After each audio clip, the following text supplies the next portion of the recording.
Well, good morning everybody. It's Thursday the 9th of November 2023 and I'm off on my morning run. It's about 6:15 in the morning. A little cool but not uncomfortable. And as I said, I'm off on my morning run. So there's a couple of things that I want to talk about today that are all interconnected. I hope I can make them all make sense and see how all the different threads come together. So Tuesday of this week I had to buy new shoes. It's nothing exciting, I realise, but I have a pair of shoes that I run in, and I have another pair of shoes that I just wear for everywhere else, walking the dog, stuff like that. And those shoes had just seen better days, and no more use could be got out of them, so I had to buy new ones. So I went to the shoe shop, tried on a few pairs, and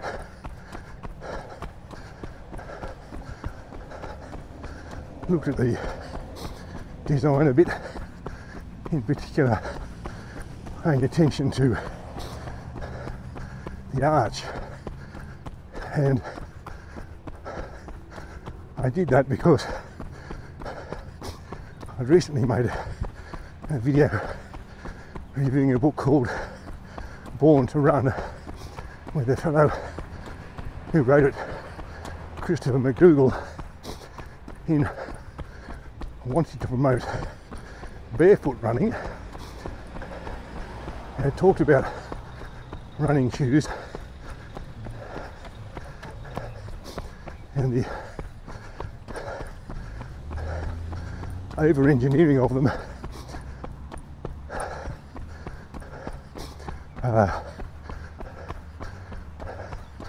preventing the foot from doing what it's naturally supposed to do, especially around the arch.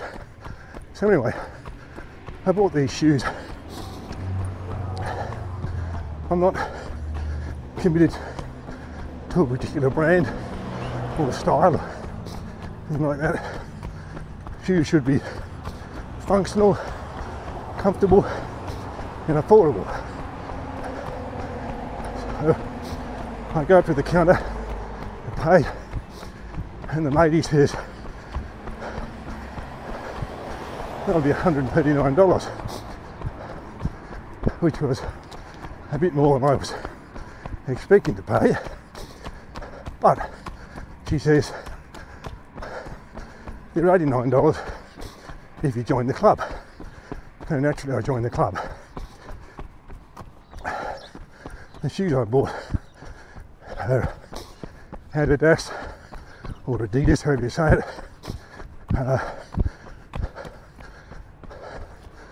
Light movement or light motion or something,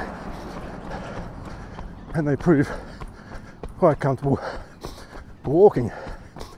I took them running yesterday and they turned out to be equally as good for that purpose, but my running shoes turned out to be not so good for walking, because of course they're worn in for the way I run, which is heel strike and weight on the outside of the foot.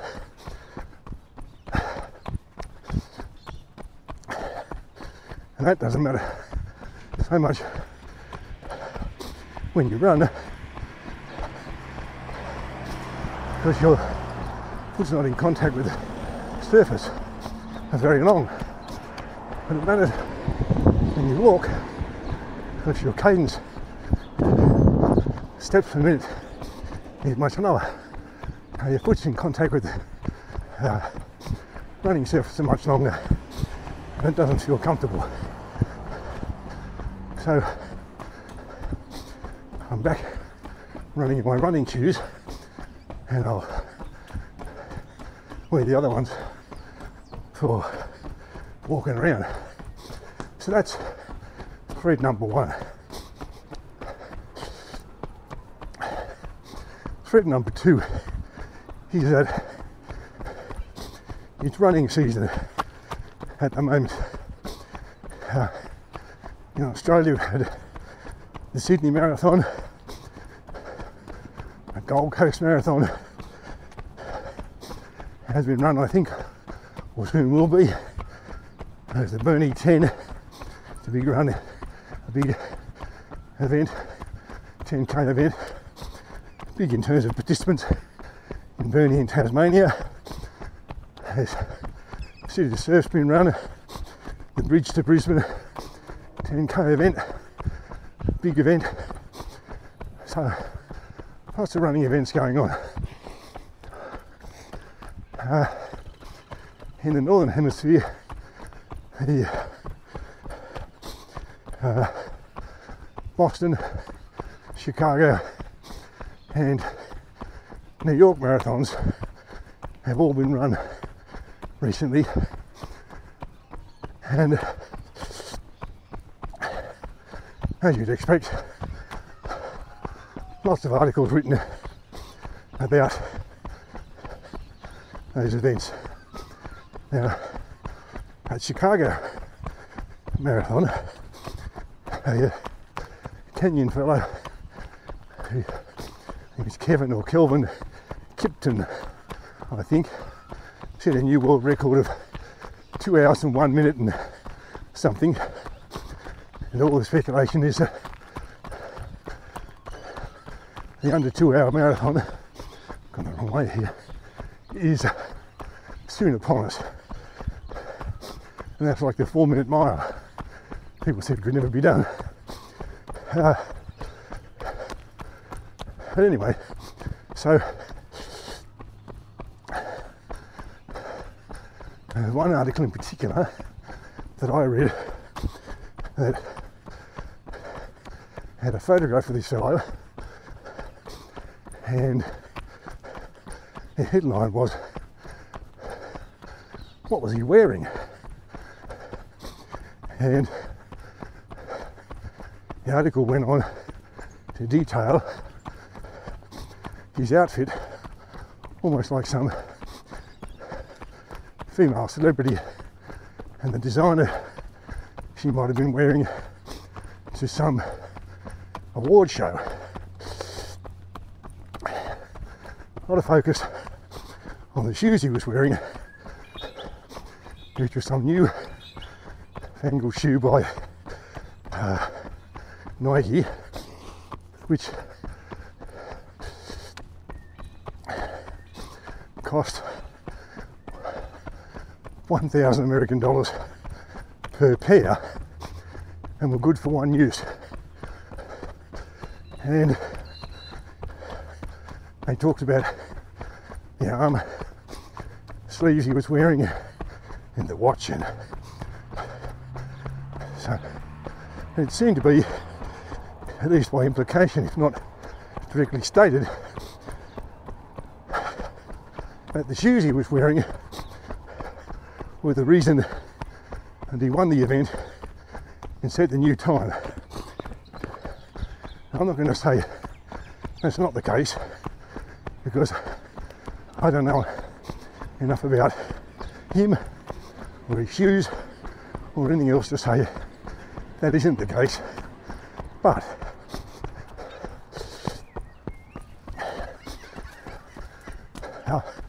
before I come to the but, it may well have been the difference between the time that he recorded to come first across the line and the time that the next person, who was only a matter of point something of a few seconds behind him, recorded. So the shoes might have been that little edge that got him over the line.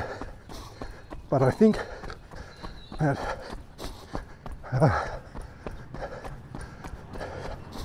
his natural ability, his training, and perhaps even things like diet, sleep, massage, sports psychologist if he has one, and so forth, were the things that were the big contributors to him getting across that line. Now, I don't want to underplay the shoes at all, but I do want to say that I think for success in sport, and it doesn't matter what sport you're in any sport, there are a group of people who are just naturally gifted, naturally good at their sport. They have some innate ability, well coordinated, or have the right body type, or muscles are all the right muscles are developed the right way, whatever it is. They're just some people who are naturally good at sport. But the rest of us, it is, I think, probably 90% perspiration. That is hard work, training, doing what I'm doing today, getting out of bed and putting in the kilometres, doing the other things you do as part of your running routine or whatever sport it is you do to be successful at it. And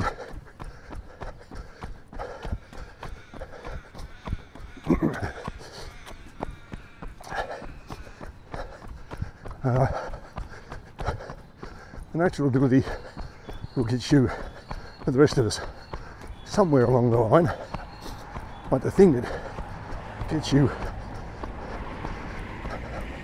your weekly success, whether it be the number of kilometres you wanted to run or the time you want to record for the event you're entering, whatever, is perspiration and hard work.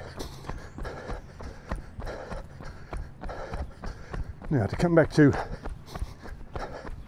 equipment for a moment, another article I read the other day took the first 10 runners or 10 finishers in the one of those big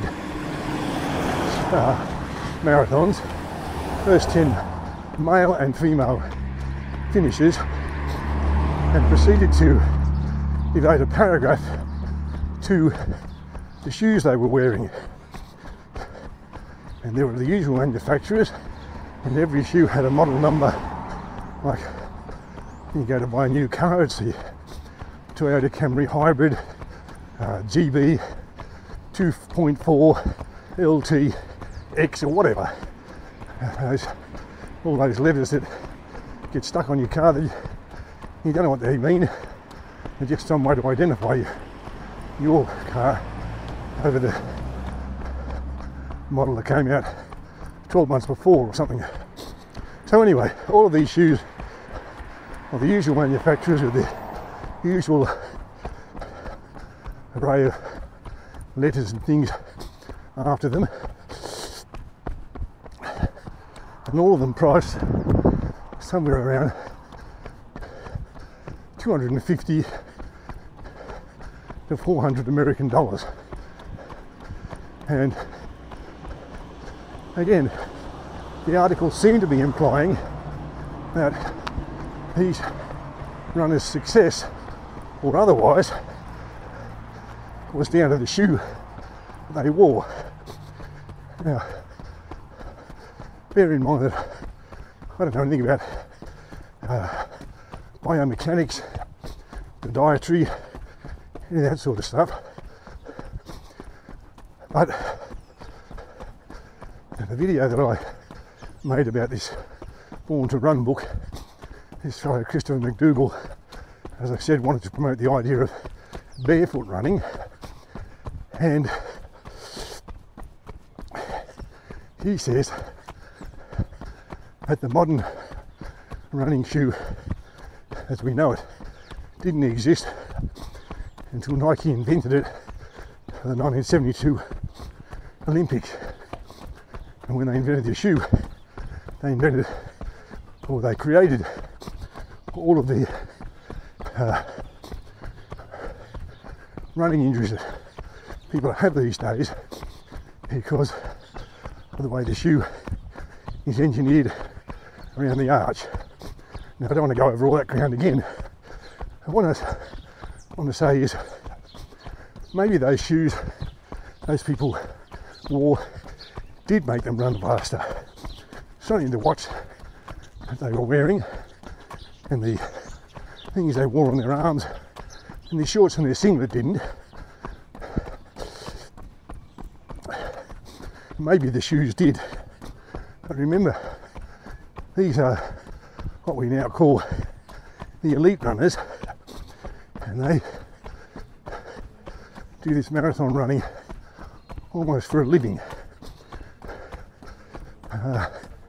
And they probably have access to a whole lot of stuff in terms of, as I said, nutrition, physio, sports psychology, etc., that you, as an ordinary runner, don't have. And so you could spend $139 or $200, $300, $400, $500 or more dollars on a pair of shoes, and they might improve your performance. And you suddenly, if you're setting a new PB at parkrun, or you've improved your place in the 10k run you're entering this year, or whatever, and it could be the shoes, or it could be that placebo effect of you think the shoes are going to make a difference, so they do make a difference.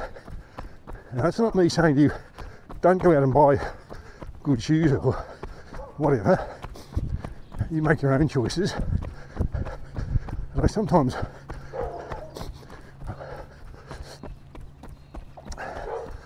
wonder whether some of the people who write about this sort of stuff are more interested in helping their shoe supplier sell more shoes than they are in reporting accurately and honestly about the equipment they're using.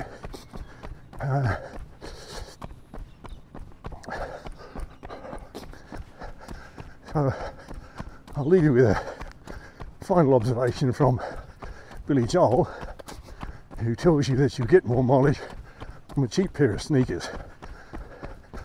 And thank you for watching, and I'll continue my run.